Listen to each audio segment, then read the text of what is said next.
You are listening to the Barry Long audio, Intelligence and Sensation, Session 4 of 12 from his 9-day event on the Gold Coast, March 2000. For more information, visit barrylong.org. Are you truly here? Please, will you be serious according to my definition of what it is to be serious, please? And check it in your own experience. To be serious is to be immediately and continuously attentive. To be listening in your own experience. Not in some second-hand experience, which is all that you've read and heard before. You must listen new. Otherwise you're old, and I cannot communicate to you because you don't want me to, and I can't penetrate the old in you.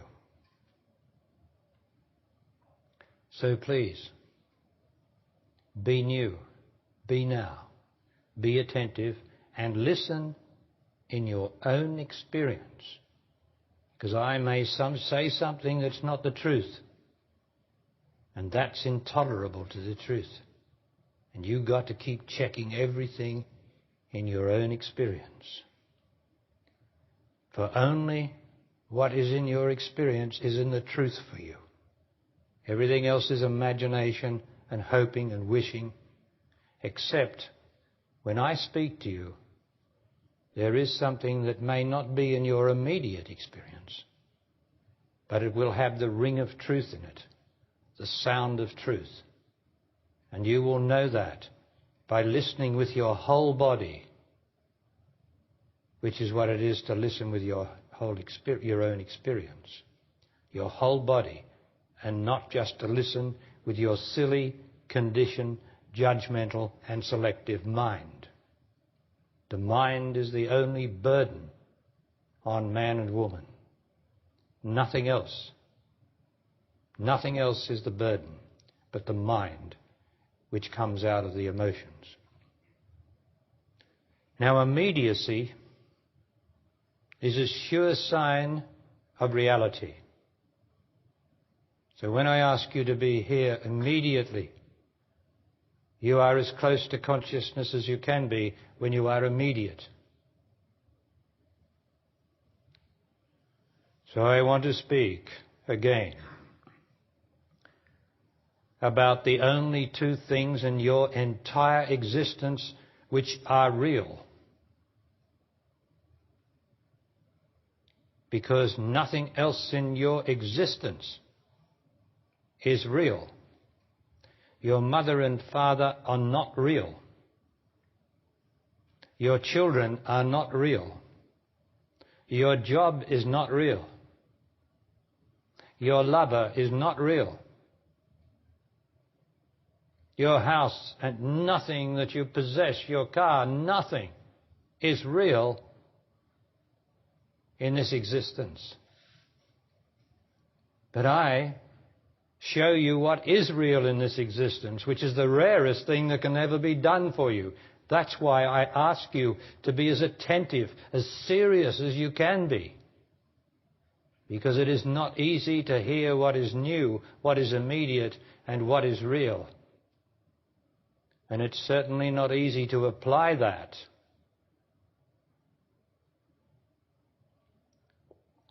So I've dismissed the whole of existence as being unreal. Nothing is worthwhile except the whole of existence is worthwhile. The whole of it. Not what you're doing, not what you've built, not your bank account. Nothing, it's all partial. But the whole of existence has an integrity which is beyond our comprehension.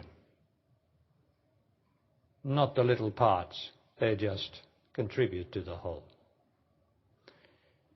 But we seem to live as though it was real what we are doing, what we're building, But it is a relative reality, your daily living life and mine. It's only a relative reality in relation to sense perception. It's not real, because it's going to disappear, and every person that you love, including your own body, is going to die. And anything that dies can't be real.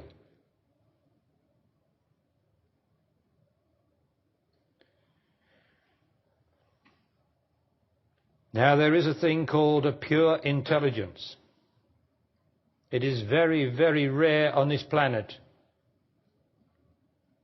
That's why it's called pure intelligence and not just intelligence.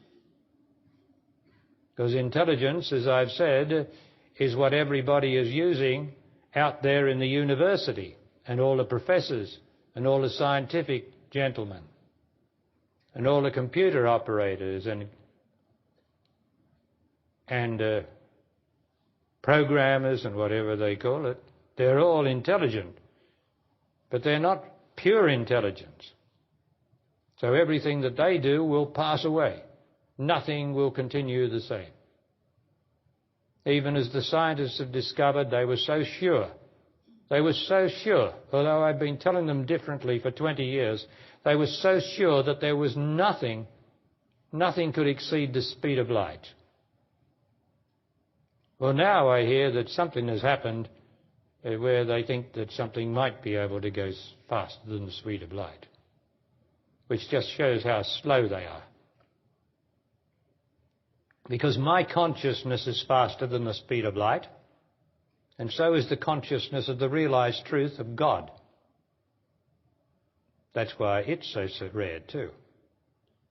And that's intelligence, pure intelligence, not just intelligence that understands and that learns. So there's pure intelligence. Then there is pure sensation. Now, pure sensation must not be confused with false sensation. I'll describe the difference to you. All emotions, all feelings are false sensation.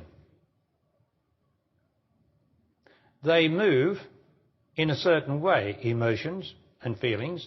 They're moving in a certain way. And they can give the impression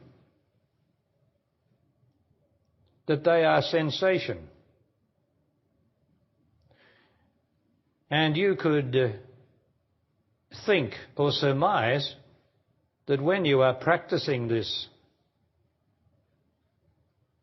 of putting your pure intelligence on sensation, you could draw the conclusion that you're in that state when you are focusing on your emotions, your feelings, because they're a false sensation.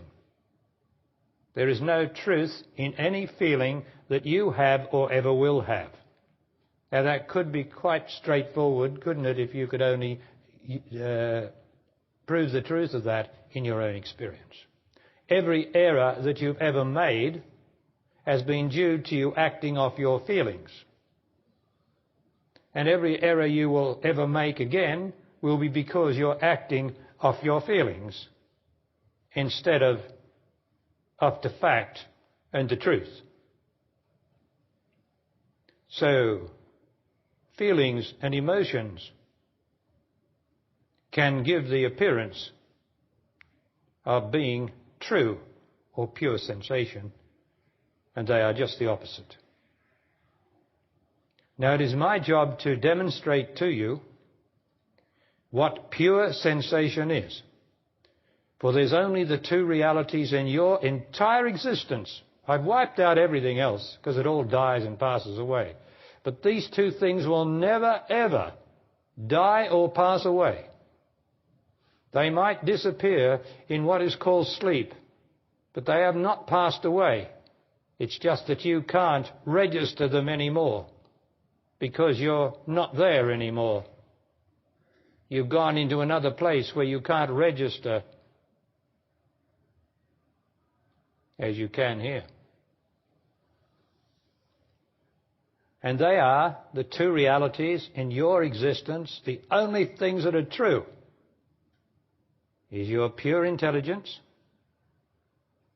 which doesn't have any thought in it whatever. Now you are looking at the speaker.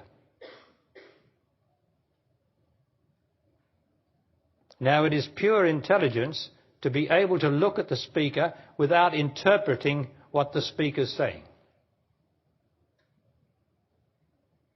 But the usual error is to interpret what I'm saying through your conditioning or through your mind or through your emotions.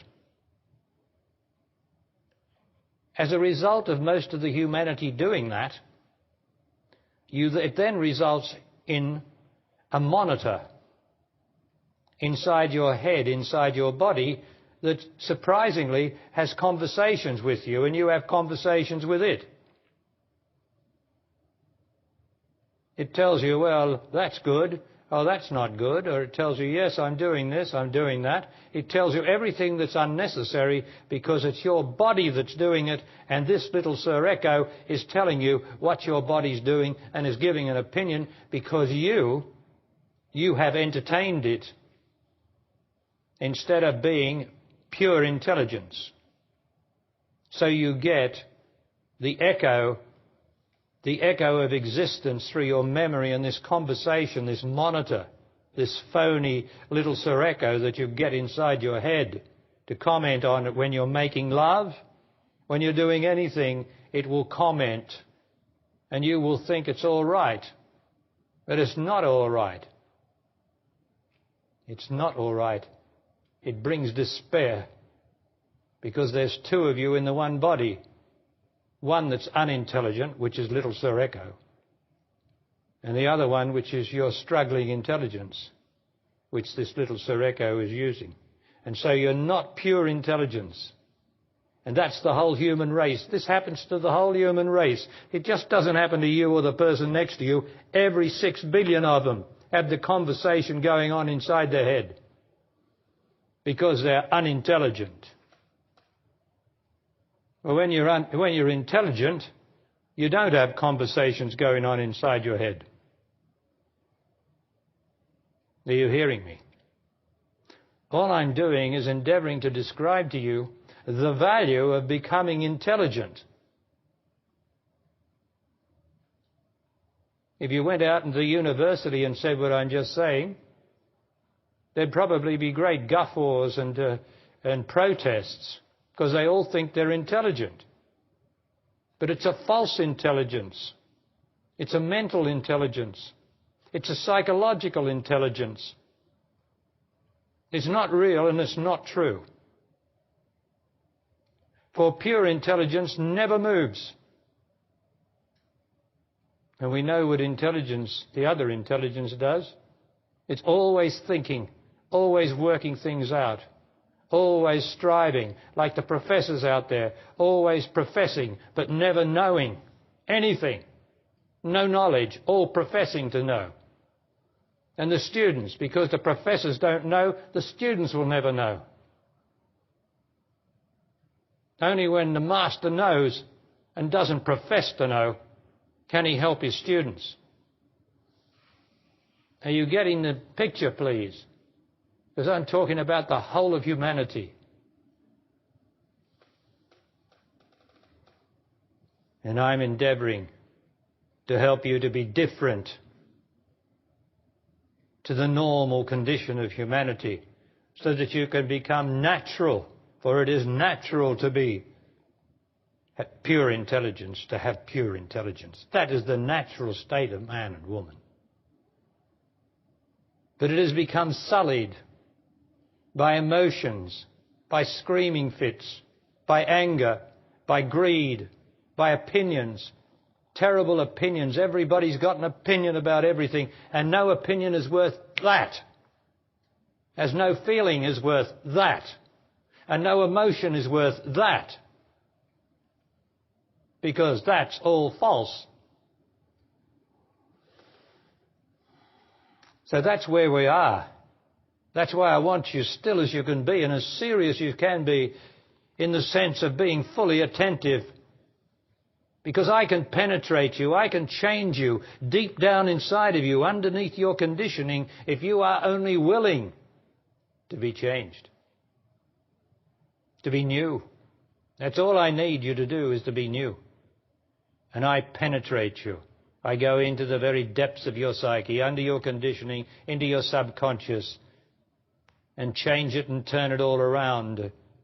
And you mightn't get the effects for several days or several weeks, but sooner or later I will arise in you, and you will have the knowledge of something.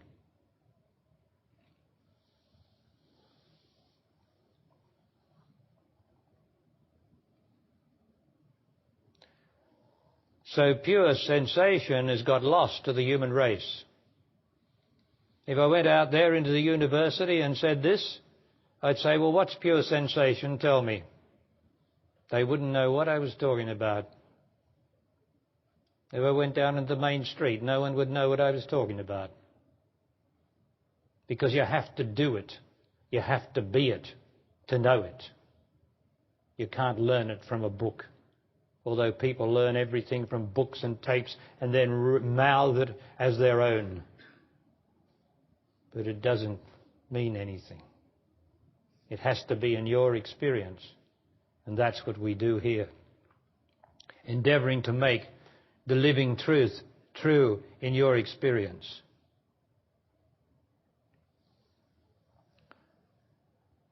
So I got rid of all the intelligence of all the people on earth. Although everybody has this fundamental potential inside of them to be really intelligent. And we're practicing that. But I endeavour to communicate to you what it is first. That's what words are for.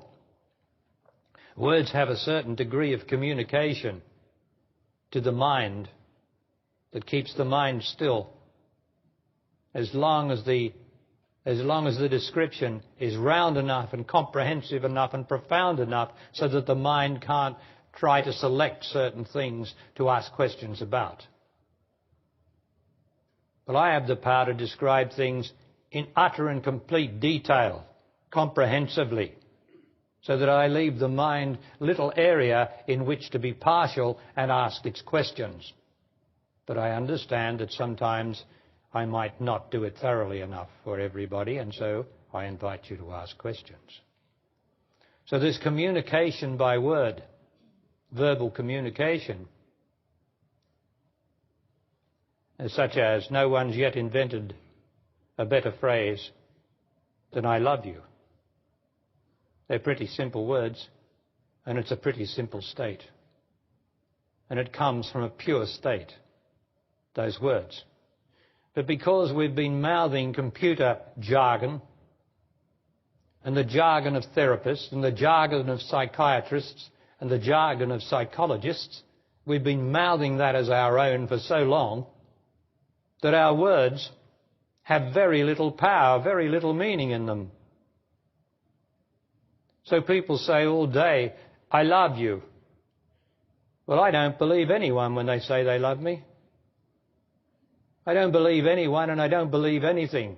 What I go by is the demonstration in the behaviour, in the activity, and not just in 5 minutes, because the whole mind is a liar and a cheat and a mouther of things it's heard and learnt which it thinks is clever, and it can hide behind those words when there is no substance in them, no power in them.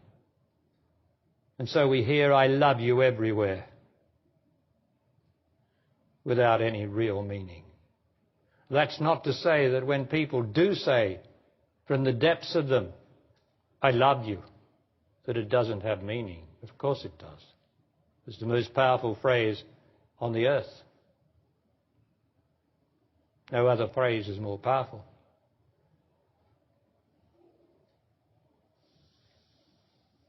Because you could be speaking to God, couldn't you? I love you. What more can you say about the other?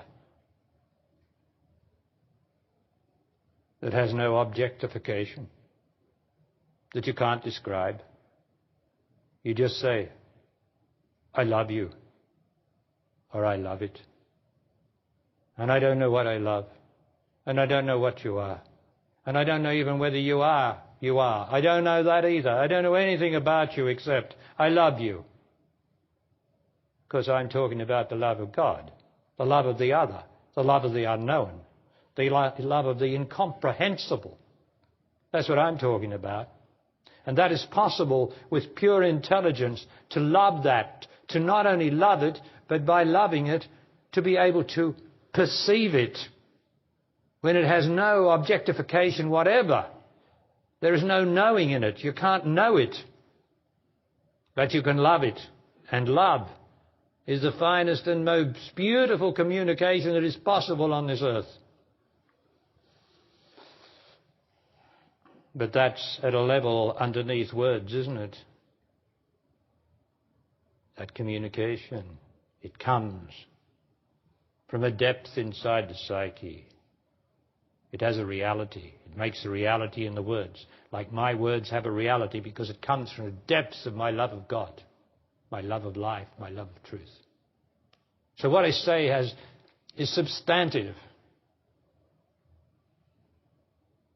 because I live it. And if you don't live it, it's not true. So that's what I'm endeavouring to impart to you. What is your right? This is your natural right, is to be pure intelligence.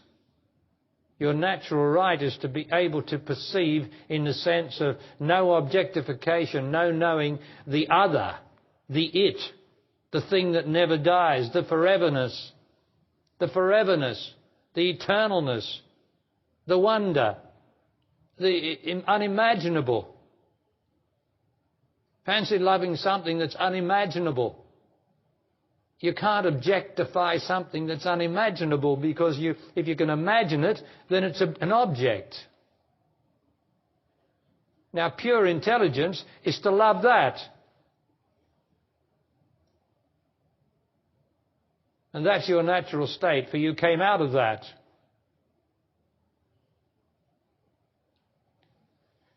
And you came into existence. And what is existence? Existence is a body. Your body. And your body is the center of existence. The body listening to these words is the utter and complete center of this existence. Because when your body is not here means when you go to sleep, neither is existence. And when you are awake or wake, existence appears because you are the center of it. You are essential to existence. But you'd rather use your mind to imagine things outside your body. And so you start to love the false. You start to love what you imagine. You start to love what's not the truth, what you're conditioning, what some master said, or Jesus, or some stupid thing like Jesus. I mean, Jesus is stupid because it's an object.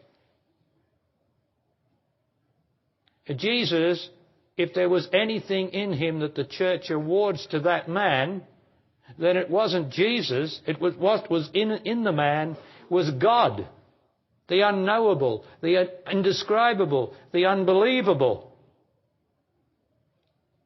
That's what was in the man. And that's what's in any man or any woman who is of truth or of love or of rightness or of all that is good and beautiful. It comes is only God being God. In other words, each one of you, including the speaker, is God being God. There's none other. There is none other. And it is so magnificent that it is able to appear in all the people that walk past, in all the cars and everything that appears has got the God running through it. It's God being God. Everything is God being God. But I'm talking about human beings, right? So you are God being God, pretending to be something else. That's what you are. You're pretending to be yourself. And yourself is a pain in the neck. It's a pain in the neck to you. It's a pain in the neck to the people that you love. It's a pain in the neck to your parents. It's a pain in the neck to everybody. That's what yourself is. And you treasure it as though it was some gem that you were. When the only gem in you is the God in you. The incomprehensible, the unknowable. But that which you can be. But you can't know it. But you can be it. As you shed your attachment to yourself, the troublemaker, the spoiler of this existence. The obstinate one. The one who knows everything. The one who knows what he or she is doing. That one I'm talking about. Otherwise, that's what you are. You're not God being God at all. But that's your potential of God being God. That's your potential. The unnameable one. That's what you are. But while you hold on to yourself like some holy crucifix, you can't find God. While you hold on to your beliefs, while you put on your yellow robes, while you've got a master,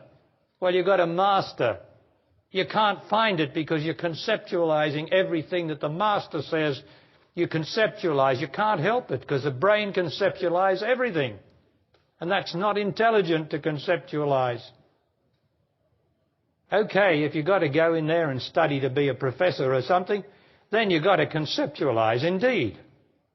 And there's a world of conceptualization here, which is called learning. But what we're here for is not to learn. We are here to unlearn, to stop learning, to give up every single thing I ever learned, every single thing I ever believed in, to give it up now. That's intelligent, pure intelligence. To be innocent. Do you know what it is to be innocent? We got to say, innocent little children. For God's sake, the little children are not innocent. They've got a whole spring of experience needed inside of them, and they're going to cause dreadful unhappiness to themselves and all the people that love them. They're not innocent. Their bodies are. But there's something inside them, isn't there, that needs the experience. And that's not innocent. You can only become innocent when you have experienced enough. And when you're prepared to give up the burden of being attached to all your experience and all your opinions. That's what it is to be innocent. I am innocent.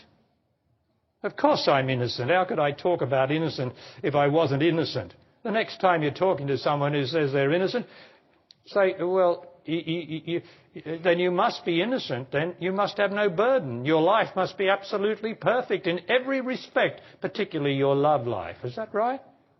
Yeah. Yes. Innocence is a remarkable thing because it's the closest thing to God.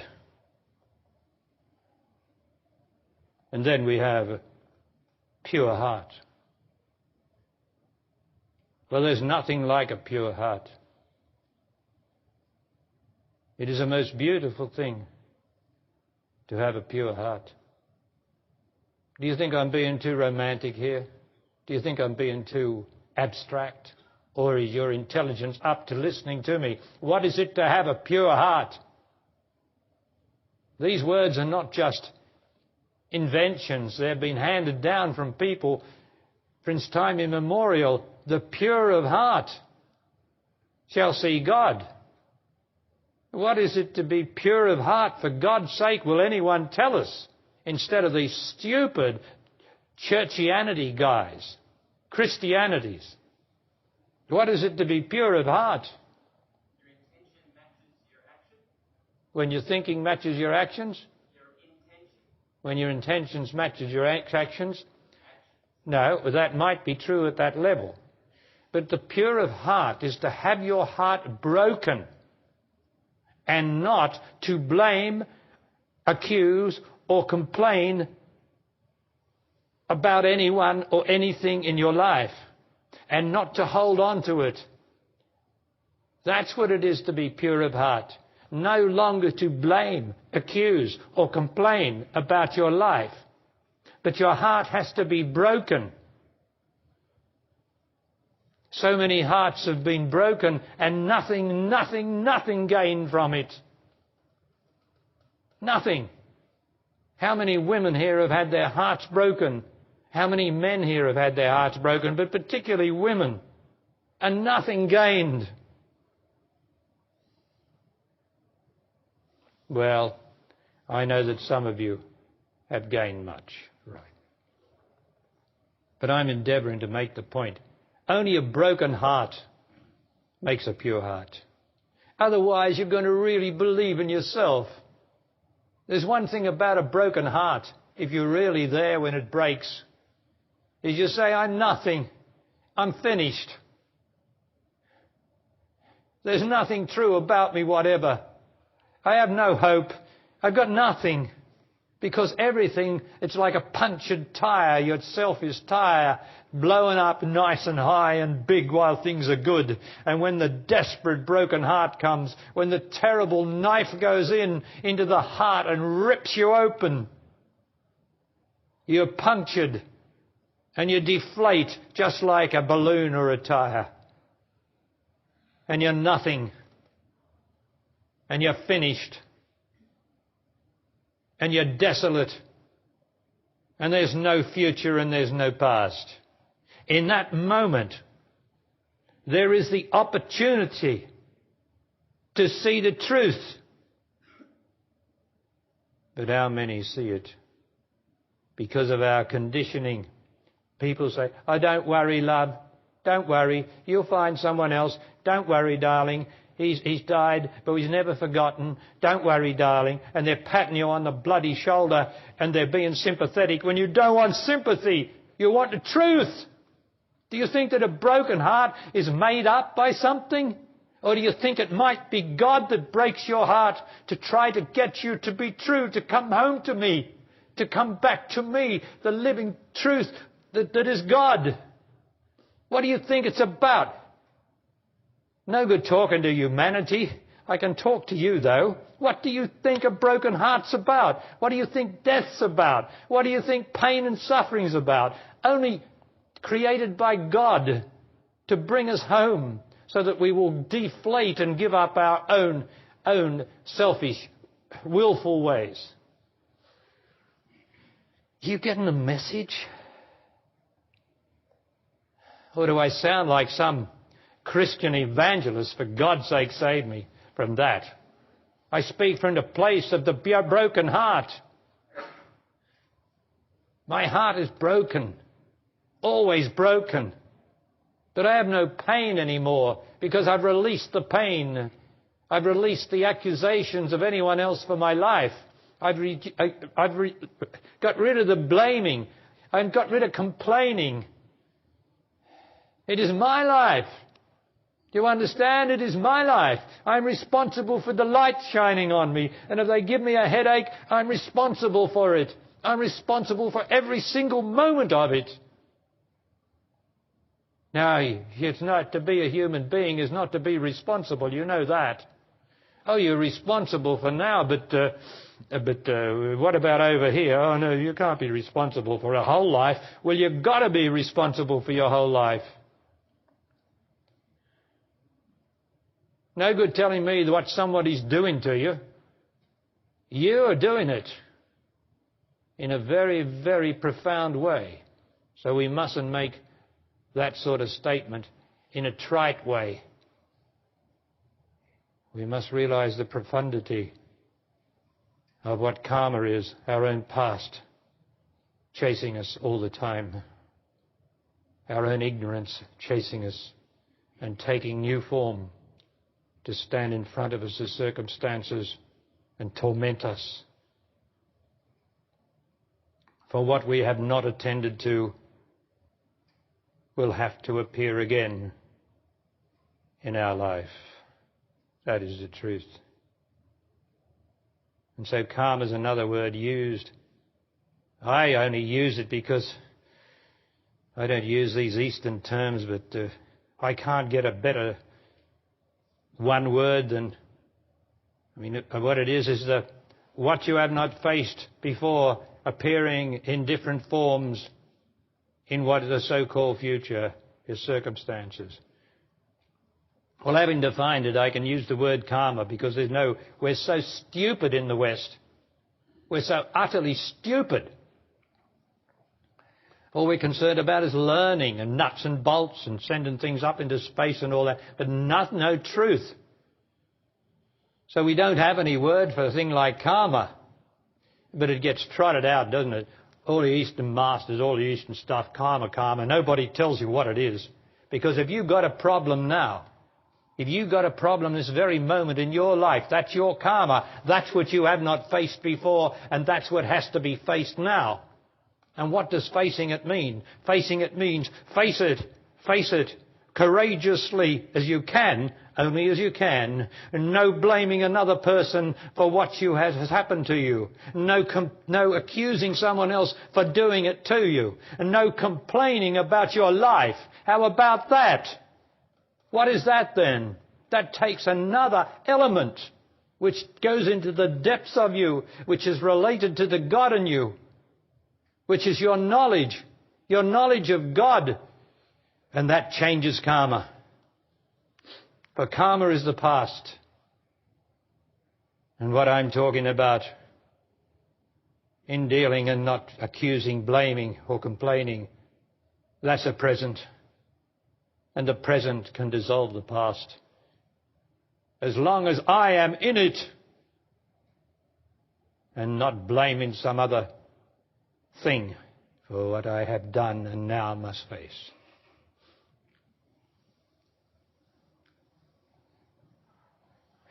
Now I speak to you like this because somebody's got to tell you the truth somewhere, sometime, rather than wrapping it up in nice little packages, sugary little bits and fancy little ways of speaking to you, saving you from the dreadful truth by prettying it up.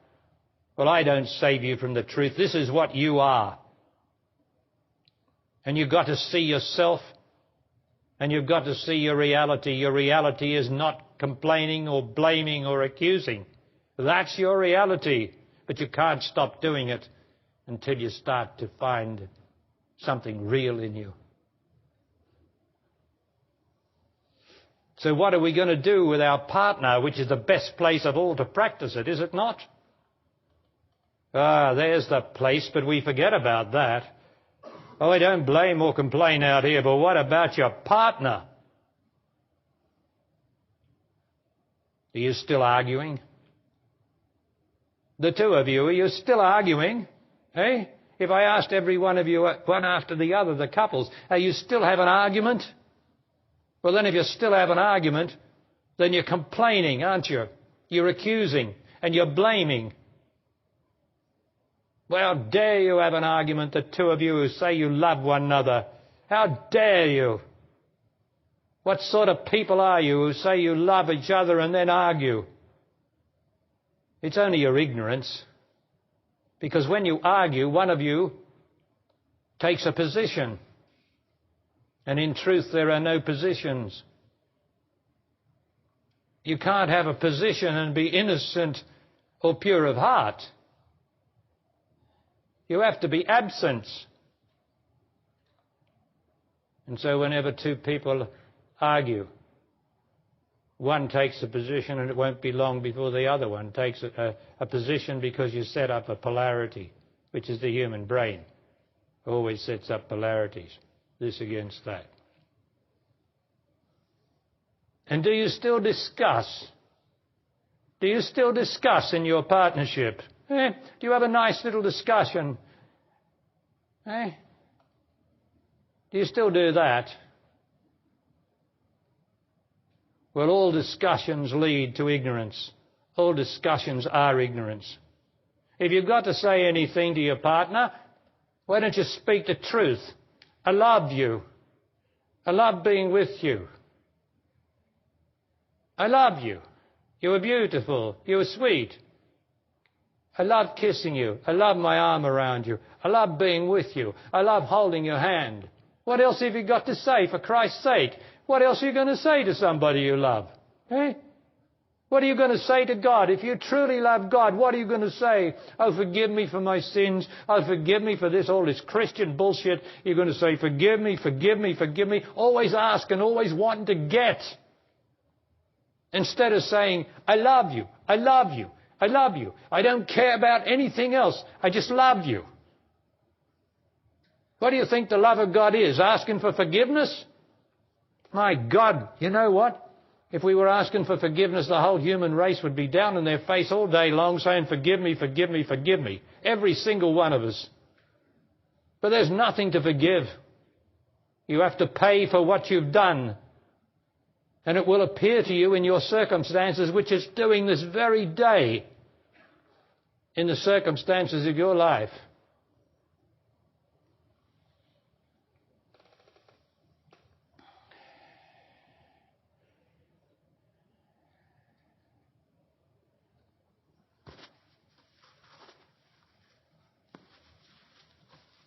So now let's get back to the two realities in your life in which nothing else is real. You have this God-given pure intelligence which never ever moves as thought. Did you hear me? The mind is not intelligent because the mind is always moving. The emotions are not intelligent because they're always moving. But pure intelligence, which is each one of you has, never moves. And pure sensation, the other reality, is the very foundation of your physical body. And as I've said, your physical body is the center of the universe. Yours, not the person next to you, yours. You are the center of the universe. And just inside your body is the source of your body, the actual source of it, which is pure sensation. For your body is not a body at all. You can lose your body, but you cannot lose your pure sensation, out of which the body springs. It's like the plant springs out of a seed. Only the seed in you is always pure sensation. Your body comes out of that. And that's always there. So now let's have a look at it. Keep your eyes open, please, and I want you to do this exercise while your eyes are open. You can feel the pure sensation in your hands.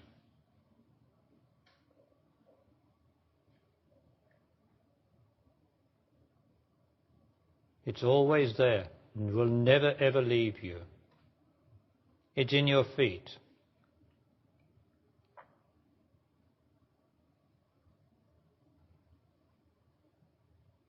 In your chest. In your arms. The whole body within is pure sensation. And eventually, as we become intelligent enough, the body starts to disappear, the external body starts to disappear, and we can focus on the pure sensation out of which the body appears.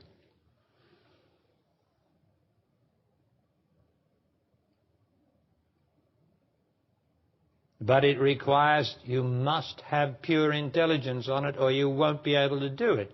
Your mind will start thinking, is this it? Is that it? Oh, I can't do it. I can't do it. That's your stupid mind. It can never do what I'm saying. You have to have pure intelligence, and the mind is some sort of reflected intelligence. Now, can you get your sensation? Is there anybody here who can't sense or register the sensation in their body? In their body.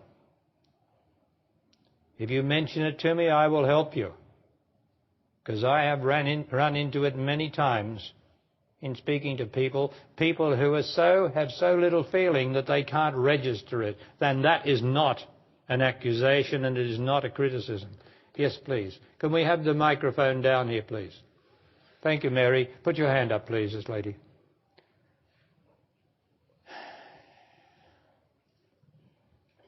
So stay on the end of the road, please.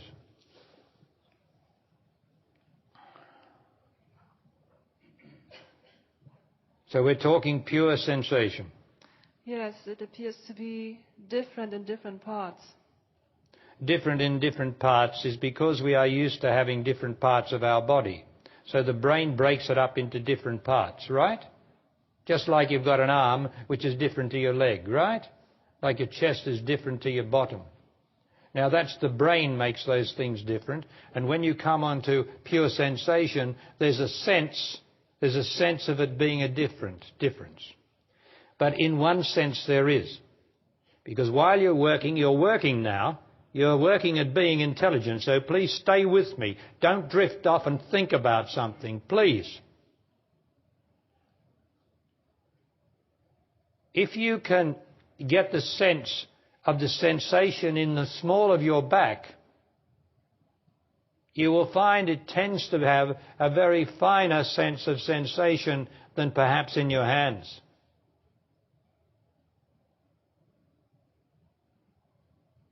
Right? Is that what you mean? And that is true. But eventually what I'm endeavouring to impart is that it is possible to bring the whole sensation in which there is no differentiation together. I have problems with that somehow. Yes, everybody has problems with that because our whole lives have been about relating to external objects, and especially to this hand, to that leg and that leg, to making an appearance of an external body by the brain.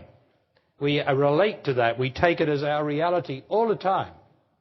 And it is the beginning of our reality begins with the body indeed. But it's not real, because the pure sensation out of which it comes is real. But we have got used to what you do when you get into pure sensation. It is likely that you will, and the body has just about disappeared as a concept, and it's possible that you will suddenly create a limb, a leg. You mightn't create the whole body, but you'll suddenly think of a limb. You'll have a limb. And then you go into this state of pure sensation, and that limb disappears, and then you might have a hand. You see, it's all created by the brain and the mind habitually recreating what has been dismembered. Now, you're getting my words. We are talking right language. These are members, you know. And what we are doing is dismembering the body consciously. Not by trying to get rid of it by focusing on the body, but by focusing on the source of it, we start to dismember the body. And what does the brain do after a while? It remembers the body, right? You get it? And so you get a member appear. You've got a leg, you've got an arm, but you haven't got the whole body. You'll notice it can't give you the whole body because you can never see your whole body anyway. That's all illusion. So we're talking about the illusion of the brain and of appearances. Now, it is very difficult, I know, to get the whole lot down to the sensation. I'm not saying it's not. But that doesn't matter. The fact that it's difficult does not matter. The fact is that you are being told the truth of what it is to enter the state of being. You are doing it by, first of all, seeing that nothing is true where your body is not. Where your body is the only place that is true. that is real in this existence. Now this is a terribly important point. Please, could anyone dispute that, please? I would like you to dispute it if you can. That the only reality is where your body is in your whole existence. Now please, if you have doubts about that, would you put your hand up and let's discover once and for all the truth of it? Because the human brain and the human mind is so stupid and immature that it really thinks that something real is where your body is not. It thinks that, it imagines that, and it is not the truth. But I want anyone who thinks that that is the truth to please, you might have discovered a greater truth. Please, let's have it.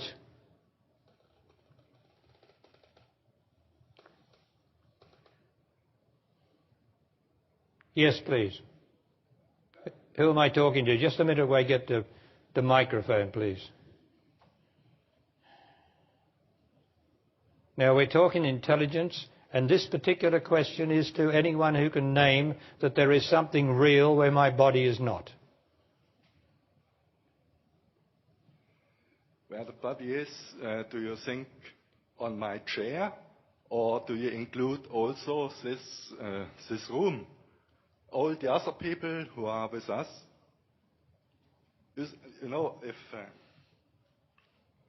the reality is where my body is. Your reality is where your body is. But my body is on this chair. Well, yes, okay, but the chair is not your reality, your body is. But is the reality what's outside of me in this room? There is no reality outside you in this room. Okay, thank you. Only your body is real, and your body or your brain, through the great miracle of existence, all this around you is yourself. Everyone here is a part of yourself. That's the truth. But, of course, we weren't talking to that. Your body is the center of the universe. That means you are responsible for everything. You are, if you could only see it inside, you are responsible for all that is around you, all these people. You have created them from a very, very deep place inside of you. And I'm not going into that now, because what we're doing is entering the body up here, and what we're talking about is down there, where it comes from. No, you are not sitting on a chair, you are a body. If at one level you are sitting on a chair, but your body is your reality. That's got nothing to do with the chair. Do you see that? Well, it might be difficult, but your body, your chair is not a part of your body. Is it? No. Right. So your body is the reality.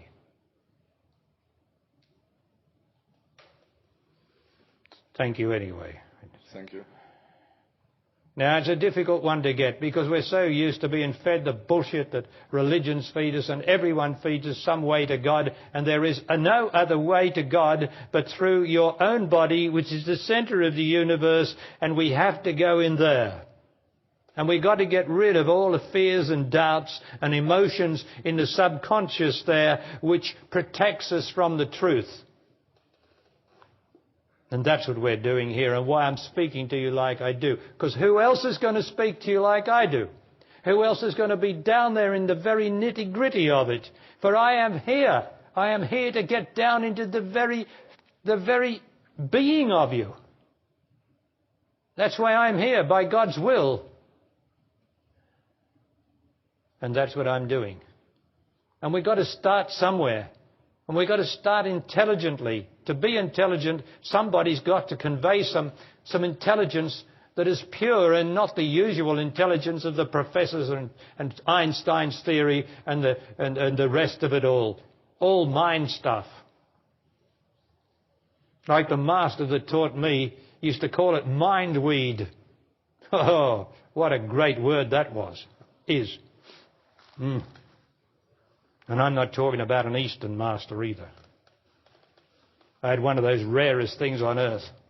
A Western master who wasn't even a Western master, was just pure, wonderful, pure master. Pure God, master, not out of the East. None of that Eastern stuff, just pure, straight, wonderful, like I am. Yes, please. Yeah. Okay, Andre, isn't it? Good. May I have the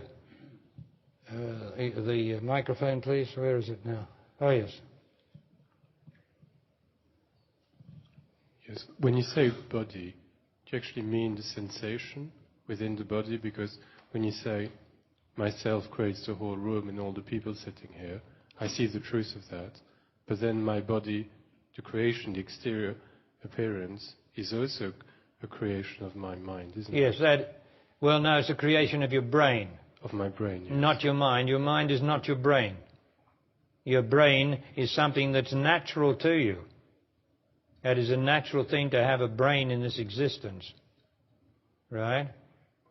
And then that diversifies into a mind through experience and past. So it is the brain that creates the division, divides us all up and creates individuals, right? Appearances. Whereas in truth there's no such thing. But in this existence it is all polarities, right? And the polarity is that woman and this man. And you won't find anything in humanity really, except where there gets a psychic mix-up, of man and woman. You can tell by their genitals, right? Like they de-sex the children, it's like they sex the chickens, right? Tell you by your genitals, right? Well, what's wrong with that? That's how it's done, isn't it? Just because you get psychically mixed up between your genitals. Well, not everyone's mixed up like that, just a very few. But that's how you tell whether there's a man or a woman. Naturally. Okay, but things have got mixed up, and I'm not going into that. Because I am responsible for the mix-up. Right? I am responsible for the whole flame and lot of the confusion on earth. But then what am I? I am the human race. Right? I am the one thing that is humanity. And it is because my humanity has got into wishing and hoping and wanting and all the rest of it that it has messed up the psyche, and now we get apparent women in men's bodies and men in women's bodies. And you can see that sometimes in a woman by her appearance, that she grows hair and everything and makes it into a man, and that's where it's real. But where homosexuality doesn't have that sign, it's not real at all. It's not real at all. But it's psychic, and I'm not going into that today. Right. We're going into the body today. So it's a good question, though. There is the brain, which creates the division in existence, which creates yes and no, right, up and down, and all the rest of it, right? It creates all that. It's a divider, and once it divides things like Adam and Eve, it then has to divide Adam and Eve into 4 other things, and then that 4 other things it's got to divide into 8 other things, and like science, dividing all the time, dividing, until you get enormous complication, which is what humanity is. And my body is part of that. Your body is a part of that, yes, but the responsibility for it is inside your body. Exactly. So it's a sensation. The only reality is a sensation. Only reality is your sensation. Thank you. Right. Your body comes out of that. Now, so we've got boxes inside of boxes, right? The first box is the whole universe, the imagined universe. It's only imagined, you know. Because there's only one I in the universe, there's only one life in the universe, and there's only one feeling of life in the universe, and that's in that body. You can't feel the person next to you. You can imagine you can. You just got the feeling of life here, haven't you? So there's no life anywhere else. That's all imagination. Just doesn't exist. There are life forms otherwise. You're in a life form too. But it's only a form of life. There's not a life. No form is life. The life is inside the form, and you're the only one. Unless you want to use your imagination. And everybody uses their imagination, which is the curse of human existence. Imagination. Because it leads to worry. And is worry a good thing? Anybody ever enjoy lying awake there at night saying, I wish I could stop worrying? Is that a good thing? Well, If you keep thinking all day, then you've got to worry at night. Right? Very straightforward. So, inside the body, the first box is the universe. Inside the universe is the first box, which amazingly is my body. And my means the person listening to these words. In my body. Now I must enter this box in my body. And what do I find that's real in there? We don't want any unreal stuff, please, because everyone's communicating from their emotions and their minds, and they're all unreal and nothing lasts. We want something that lasts inside the body. And what is it? Its name is pure sensation, which we've discussed is in the hands and then becomes the whole body when you can do it. But from time to time, the brain will remember. The brain will remember the body, and even though the body has virtually disappeared, you can suddenly become aware of your leg. Now, you've got to be careful. You mustn't get distracted by that because it'll make you think. Any remembering will make you think. So you must come back to the pure sensation, and then that member will disappear. You must stop remembering. The whole thing is, the human race has remembered everything. Einstein's theory, 2 and 2 plus 4, everybody's remembered everything and therefore forgotten what's important. Because you've remembered everything that's in your memory, you have forgotten what's important. And our children are being taught to remember everything, remember this, remember that, and so they forget what's important. History of the human race. We're endeavouring to not forget anymore, to dismantle this terrible, intricate, complicated subtext that we've invented that's stopping us from seeing the truth that we've forgotten. So there, the first box inside the body that is real is the pure sensation. And now we've got the pure intelligence which does not move like the mind and does not interpret or have any conversations, and it focuses on the pure intelligence. Now you can do it now with your eyes open, please. You get the pure intelligence. It is best to close the eyes because the eyes will start to remember, help the mind to remember the hands or something, but it is best if you can, well, try and do it with the eyes open. There is a sensation right around your body. Don't differentiate it into something, one part of it is finer than the other. Try not to do that. That's a truth. It is a truth of self-discovery that some parts of it is finer than the other. But what we're endeavouring to do is to bring the whole lot together where there is no differentiation.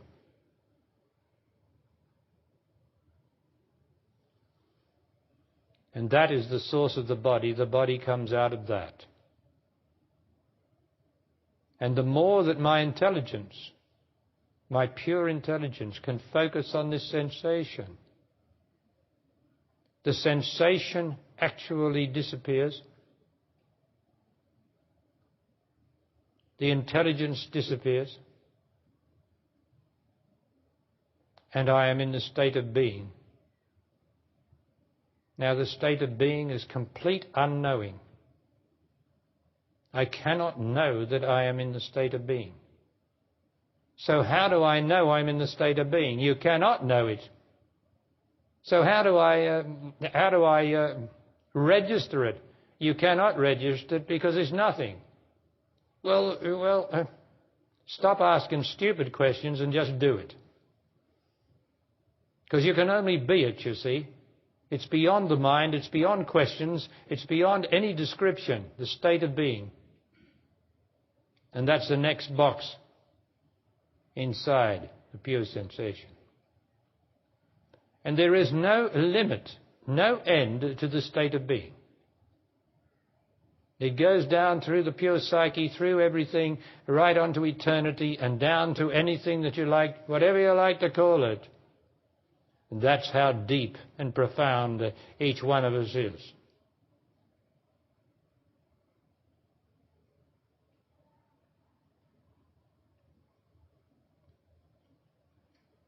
So I suggest that you practice this when you are not with me, that you practice it as often as possible. Because the more you practice it and do it, the more you will be it. And the more you are it, the more intimations of reality you will have. Without knowing anything, you will have intimations of reality. And you will have what I call knowledge without knowing. And that is pure knowledge. Knowing is not pure knowledge.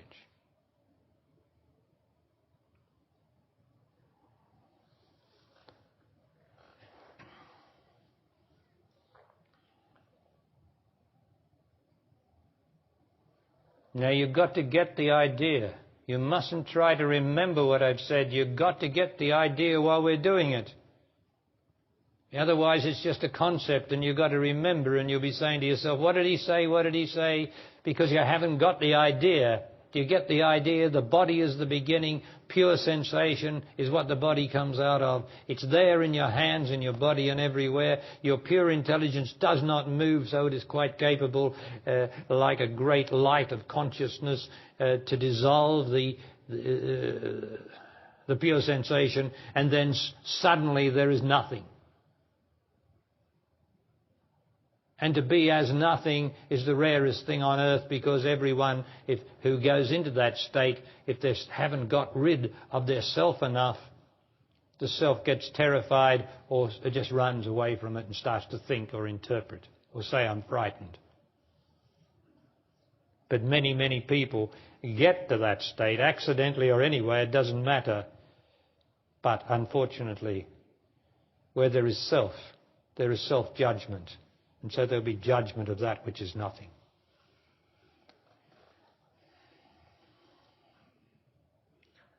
Righto, so we've dealt with that. Get the idea of it, please. Don't rely on your memory or concepts.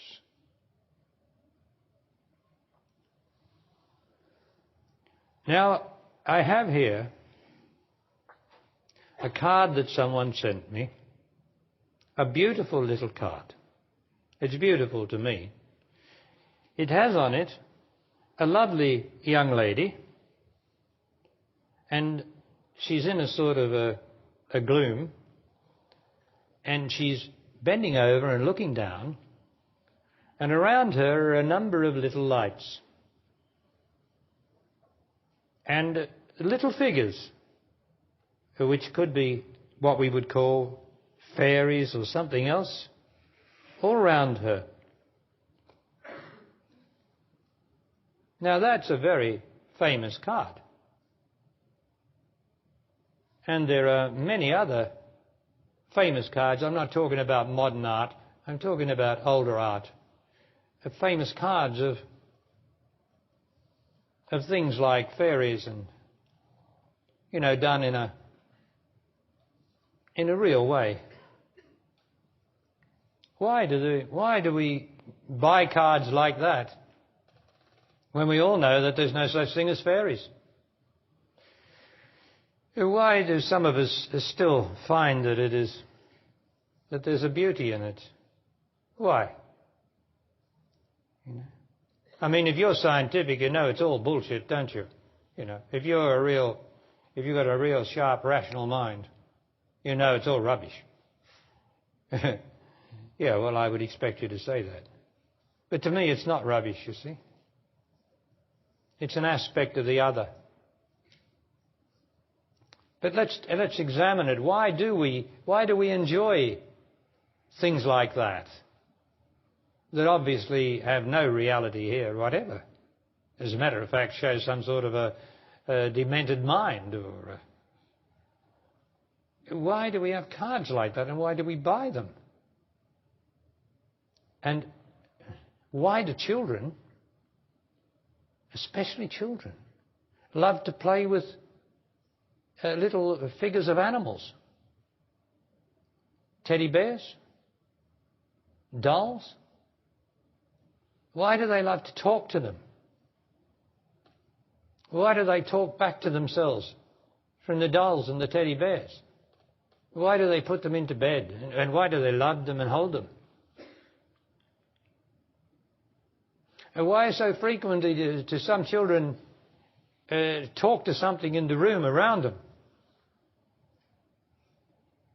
And the very sensible parents say, now stop it, you're only imagining it, you know, some very rational parent would destroy the child's perception. But that's what adults are for, to destroy every bit of innocence that ever was born with their rational scientific minds. But not all. And yet some can foster it, encourage it in a wrong way, and therefore make it and turn it into imagination and someone who's always looking for dreamland in the midst of this very, very nuts and bolts existence. So there's a fine balance there. But the question is, why do so many of us enjoy these mythic pictures, such as the myths of Dawn, who's that guy in that picture over the nymphs, you know, in the pool? Hyla. Yeah. Now, he's over a pool, you see. And he's looking in, and up comes the spirit of the water, the spirit of the pool, the spirit of this wonderful pool in this glade. And up they come, and the spirit happens to be 7 or 8 beautiful maidens. And they're smiling at him, and he's reaching down like this into the pool to them. A most beautiful picture. A wonderful thing. Because it's true. It's real. Because the water has the spirit in it. And the spirit in it, for man, is these beautiful maidens that come up. They don't really come up, but that's the other. That's the other, you see. That's the other. That's this wonderful world which the children have just come out of. We left it a long time ago, and our perception of it is buried mostly under our heavy, heavy burden of our life and our partnerships and God knows what. Buried under that. But when the little child is born, often they're still in touch with the other. And they can talk to the other because they've come out of the womb of life. Are you hearing me? For Christ's sake, are you hearing me? A child that's just been born has come out of, we would say, the womb of the mother, but it is the womb of life. And in the womb of life, everything is there. Everything is possible, but it's all pure energetic. It's beautiful. Whatever it is, it's just magnificence, completeness. And so the child comes from that place. And it brings with it some knowledge of that. And so it wants animals that talk, cartoons or anything. It wants funny little puppets and things which resemble something of the little ones in the other, although they're not little ones at all. It's all energetic. And then the teenager, the girl comes in. She comes in, and what does she want? Well, as you know, I say that woman is 100% love. And she comes into existence as a child. And then when the sexual energies start to rise in her, what does she want to do? She's a virgin. And she says, I just want to be loved. Oh, I can do my studies, and I can do that, and I can go to university, and I can drive a car, or I can do all those things. But really, what I'm waiting for is for a man to truly love me, to take me in his arms, to put them around me and embrace me, to tell me he loves me, and for me to feel the warmth of his body and the beauty of his kisses, so that I will have what I left.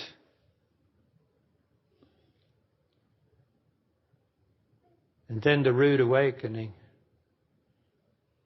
when the sexual boy, when the awkward sexual experimental boy gets hold of her and uses her, and she wonders what the hell has happened. and she's scarred for life.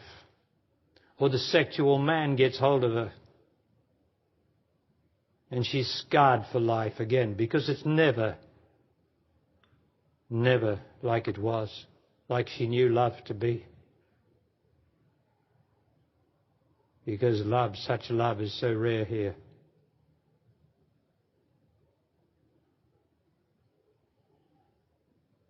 And that's why every woman, every single woman, waits, because she's 100% love, waits to be loved like she was loved from where she came, from whence she came.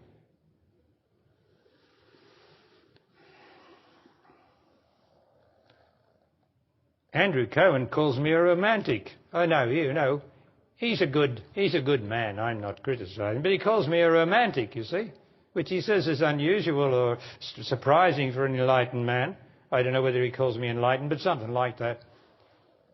But you see, I am romantic because I know the other. I know the wonder of life. I know the wonder of love. I know the wonder of truth. I know the wonder of the little things that come into existence as children, who come out of the womb of life and carry with it a knowledge of the wonder of this place, from whence we all came.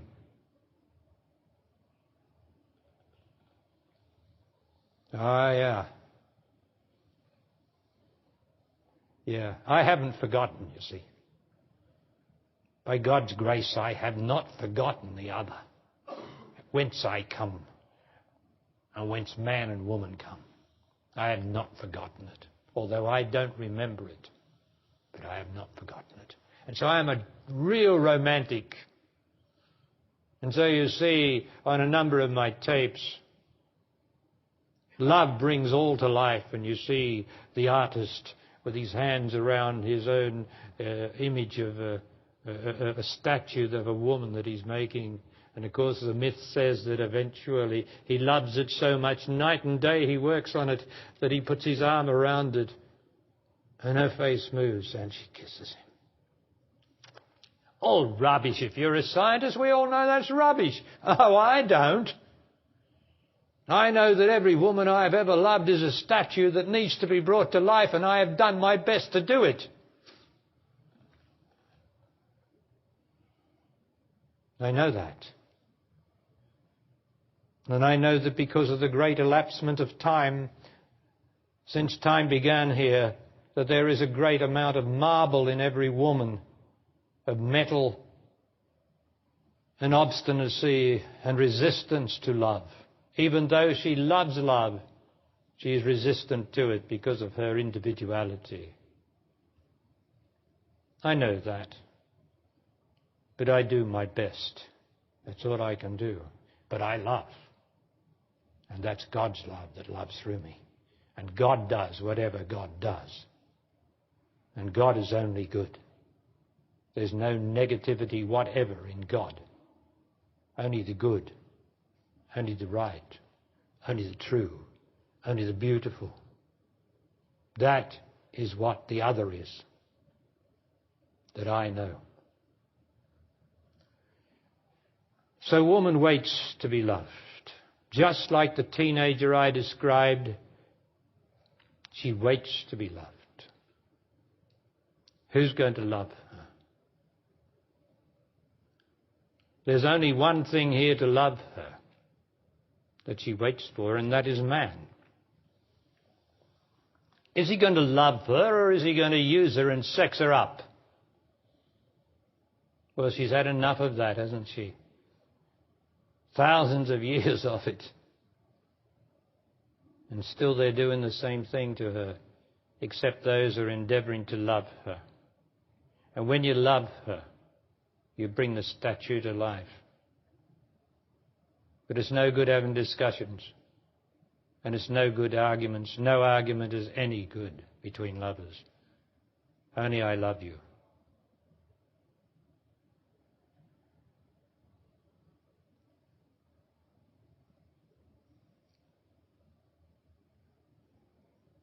So I'm a romantic.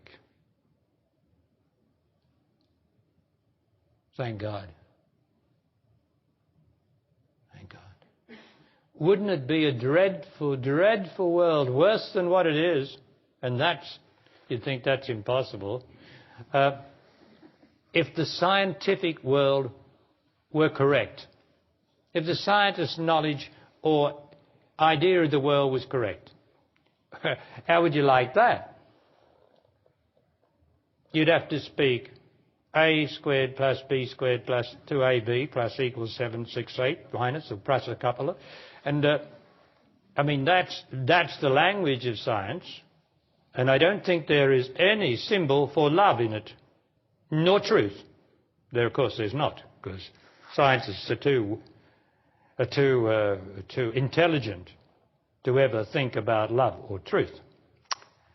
And imagine if you had to be stuck all day with talking about black holes, which don't exist, of course, except in the scientist's mind. So we've got lots of black holes, and we've got a continuously expanding universe. I don't know anything about an expanding universe. I keep looking at the stars, and they're always in the same place, except when they move with the seasons. I don't know about an expanding universe. I do know what's expanding, of course, because I know everything. I know that the scientific mind is expanded. I know that that's going on and on forever, filling up with complications, going on television and misleading all the children about what the universe is, and expanding with knowing and knowing and knowing, for God's sake, and complicating and finding mesons and some other sons and H thing and D thing and C thing, and then they run out of the alphabet, so they go Z, Y, X and W, V, U, T, S and R, Q, P, O, N, L, and L, K, J, I, H, G, F, E, D, C, P, A. So they go right back the other way, you know, with all their names for things. And then they run back the other way, ABC, right? You've got lots and 1, 2, 3, 4, 5s, and you've got all that. And now that's the world of the scientist. And then they've got this Big Bang thing, and how the whole lot of it came out of there and is still rolling on and rolling on. Imagine the opinions they can give. Imagine the millions of dollars in all the universities with all those professors talking about black holes and time travel and God knows what, all this imaginative nonsense, and universities filled with it all, and professors who know no knowledge, or professing to know. And but nobody ever mentions in science, you see, the Big Bang came out of something. Oh, they admit that. But instead of studying what came out of the other, why don't they study the other? Because they're too stupid. All scientists are stupid because they go for the objectification of knowledge rather than the reality of knowledge, which is where the Big Bang came out of, where the black hole comes out of. What about that it came out of? Well, of course, because they're stupid in the sense of pure intelligence, they can't do it. They have no self-knowledge whatever. None whatever. They're so immersed in their other world of bullshit, speculation, and untruth. Because nothing that science says about the universe is real or true. Even the speed of light that they talk about is not real or true. Because it all disappears when the scientist dies. Okay, so I'm a romantic, you see. I'd rather the romantic side of it. What about you?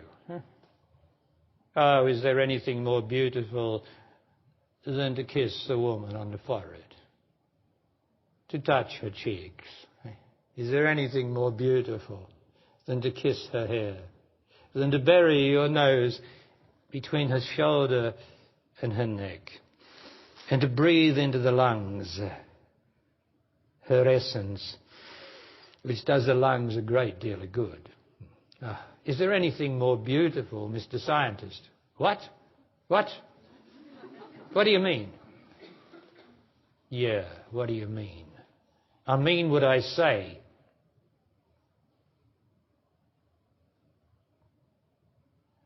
Did you think that if the scientists hadn't invented whatever they've invented, that it wouldn't be invented? You could kill every scientist on Earth, and it would still roll on doing the same thing. Someone would roam up and mate a bear with a rabbit or something else, and clone women and men. Someone will come up and do it. You don't have to worry. You can kill a whole lot of them. Because it's a movement, you see. It's a movement, an unstoppable movement called progress. Now, from what we've seen today, wherever there's movement, there is no intelligence, no pure intelligence. So now you know why the world is in such a mess.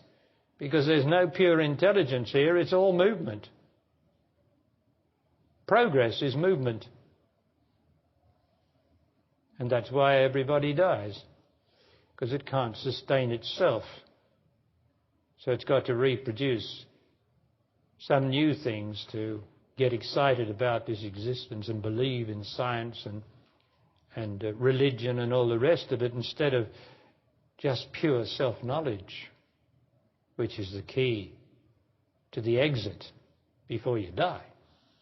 The key to harmonizing your life.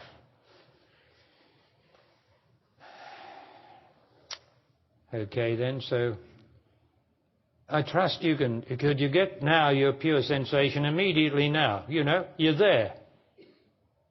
There it is. I didn't ask you to go into being, I asked you to just get the pure sensation.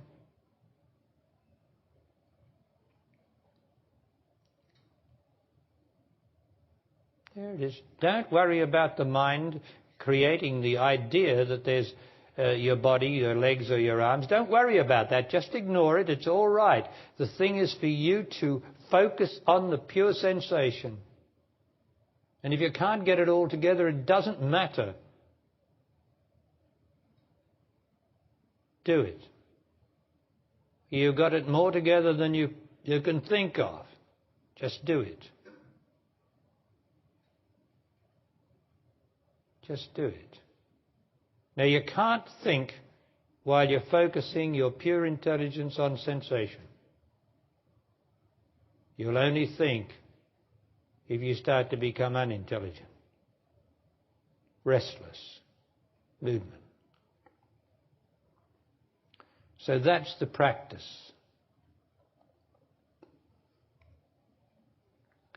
And what is the purpose of all this? What is the purpose of being with me?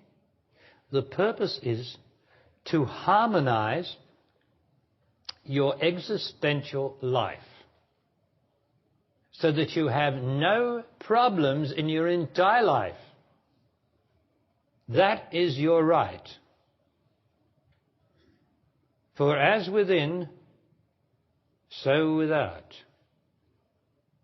And the reason that the world is in such a dreadful mess for so many people is that they are still moving inside so much, so subconsciously, that they create for themselves a disharmony outside. And the remedy for that is to become stiller and stiller inside.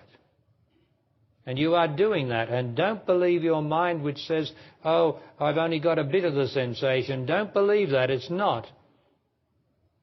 A little bit can be the whole. Just like a drop of water is the same as the whole bucket full. So don't believe your mind. You just get the pure sensation there, wherever you've got it in your back, or wherever it is,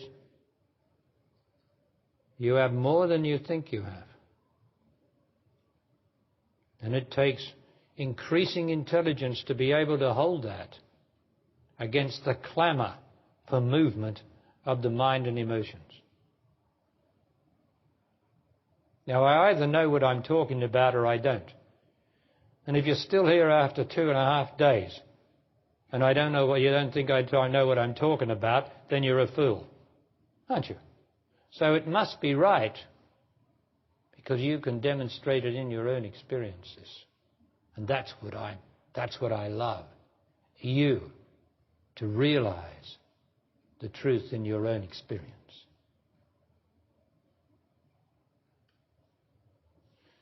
So when you are out there, please remember this. You cannot do this and get onto pure sensation when you are worried and unhappy about some event or person. In other words, when you are emotional. You cannot do it. It's no good settling down and saying, I'm going to do what he said now. I'm feeling so emotional and so unhappy that you're going to do it then. That's the quick fix, Western way of thinking, mechanical way. You can't do it like that. You're already disturbed. You can't be still enough to do it. But when you have to do it is when everything's hunky-dory, when everything's going fine. That's when we're less likely to do it, when everything's going fine, but that's when you've got to do it. You've got to give up yourself, your time to do it when everything's okay and you don't have any disturbance. Then you'll be able to do it more and more. But if you neglect doing it, you will sort of lose it. It won't be as easy next time when you come back to it. The more you do it, the more easy it becomes, because it becomes more and more a part of you, the being of you. So don't think you can do it when things are crook. That in Australian means bad. You got that message, please? Thank you. Okay then, well, I'm going to close now. Thank you for being with me. Being with me means being intelligent, listening in your own experience, testing everything I say and what I try to demonstrate in your own experience, and doing what I say because you know it is a truth. Or if there's any other truth, tell me it. How do I get into my body? Well, a God or life tries to arrange that for everybody by killing the person that you love most. Oh my God, how can there be a God when such things are? Well, it's only God trying to wake you up. You wouldn't have any problem if you were woken up already. But you're not awake, so this is a special flavour for you. To kill the one you love so that you'll come to your senses for a little while and perhaps see the truth of what death is supposed to be, the integrity of it. Now, who ever looked at it like that? Phew. Well, it's a good way to look at it, isn't it? Because when you are intelligent, truly intelligent, you will not suffer when the one that you love dies. But of course, most of the human race is not intelligent, so not the way we're talking about it. So death is mourned instead of seen for what it is, self-knowledge.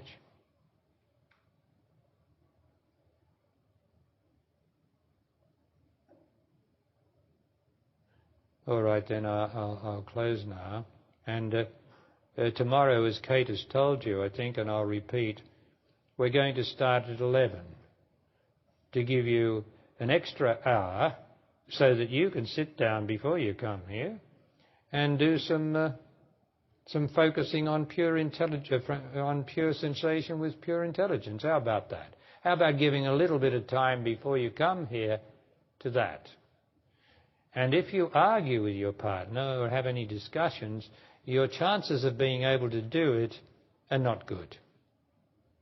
You know, have some love in you. Give some gratitude for your wonderful life that allowed you to come here.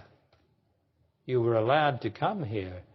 You did everything that you had to do, but indeed, you came here, and that's something wonderful, that you could get away and come here. And be grateful for your life as much as possible. And gratitude, of course, is to the other. You can't be really grateful to anyone, although that is right, to be grateful to someone who does something for you, but really that person is just God in existence, and if they have done something to help you, it is really God in that form doing something for you. So all gratitude really goes to the other. And we don't know where the other is, and it doesn't matter where the other is, because the only important thing is to love the other, which is unnameable. And that's the secret of loving God or loving it that you came here for. For it. That's what you came for, it. If you don't like to call it God, then you can call it it. You love it. That's why you came. So be grateful to it, which doesn't have any person, doesn't have any attributes, except it is beautiful, it is sweet, it is right, it is true. And all I can do is love it and be grateful to it for whatever. Thank you all.